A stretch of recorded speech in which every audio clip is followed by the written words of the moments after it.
pemirsa, Bahasa Indonesia berhasil ditetapkan sebagai bahasa resmi Sidang Umum Organisasi Pendidikan, Ilmu Pengetahuan, dan Kebudayaan Perserikatan Bangsa-Bangsa atau UNESCO.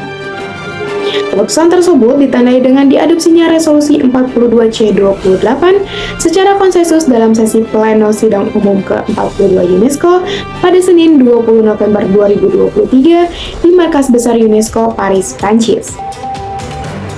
Dengan ditetapkannya hal ini, maka bahasa Indonesia dapat dipakai sebagai bahasa sidang, dan dokumen-dokumen sidang umum juga dapat diterjemahkan ke dalam bahasa Indonesia. Adapun, bahasa Indonesia menjadi bahasa ke-10 yang diakui sebagai bahasa resmi UNESCO. Ditetapkannya bahasa Indonesia sebagai bahasa resmi sidang umum UNESCO membuat posisi bahasa Indonesia semakin meningkat. Upaya pemerintah Indonesia untuk mengusulkan bahasa Indonesia sebagai bahasa resmi sidang umum UNESCO juga merupakan salah satu implementasi amanat pasal 44 ayat 1 Undang-Undang Nomor 24 Tahun 2009 tentang bendera, bahasa, dan lambang negara serta lagu kebangsaan yang berbunyi, pemerintah meningkatkan fungsi bahasa Indonesia sebagai bahasa internasional secara bertahap, sistematis, dan berkelanjutan.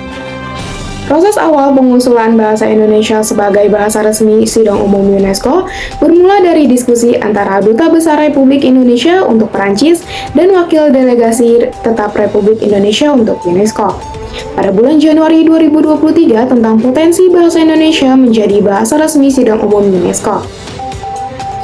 Potensi ini selanjutnya disampaikan kepada Kepala Badan Pengembangan dan Pembinaan Bahasa, Kementerian Pendidikan, Kebudayaan, Riset, dan Teknologi. Pada Maret 2023, Kementerian Luar Negeri menyiapkan proposal yang akan disampaikan oleh perwakilan RI di Paris kepada Sekretariat UNESCO untuk masuk ke dalam agenda sidang Dewan Eksekutif UNESCO pada bulan Mei 2023. Dewan Eksekutif kemudian menyetujui untuk memasukkan proposal pemerintah Indonesia dalam sesi 42 sidang umum yang direncanakan akan dilaksanakan pada tanggal 7-22 November 2023. Akhirnya, pada tanggal 20 November 2023, Sidang Umum UNESCO memutuskan untuk menerima usulan pemerintah Indonesia dan menjadikan bahasa Indonesia sebagai bahasa resmi Sidang Umum UNESCO. Duta Besar Muhammad Omar Delegasi Tetap Republik Indonesia membuka presentasi proposalnya untuk Indonesia dengan mengatakan, bahasa Indonesia telah menjadi kekuatan penyatu bangsa sejak masa pra-kemerdekaan, khususnya melalui Sumpah Pemuda pada tahun 1928. Dengan perannya sebagai penghubung antar etnis di Indonesia, bahasa Indonesia dengan lebih dari 270 juta penutur juga telah melalang dunia. Lebih lanjut, Dubes Omar menegaskan bahwa meningkatkan kesadaran terhadap bahasa Indonesia merupakan bagian dari upaya global Indonesia untuk mengembangkan konektivitas antar bangsa, memperkuat kerjasama dengan UNESCO, dan bagian dari komitmen Indonesia terhadap pengembangan budaya di tingkat nasional.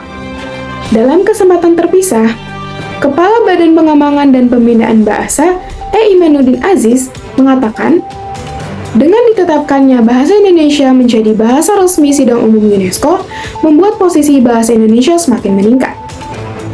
Pada awalnya, bahasa Indonesia diikrarkan sebagai bahasa persatuan pada Sumpah Pemuda tahun 1928. Selanjutnya, bahasa Indonesia ditetapkan sebagai bahasa negara dalam Undang-Undang Dasar tahun 1945. Hingga akhirnya, sekarang bahasa Indonesia mendapatkan status resmi dalam tataran internasional sebagai bahasa resmi dalam sidang UNESCO. Sungguh merupakan pencapaian yang sangat mengagumkan dan membanggakan. Baik pemirsa, sekian laporan dari saya, dari DKI Jakarta, Jakarta Selatan, Syafira Askia melaporkan.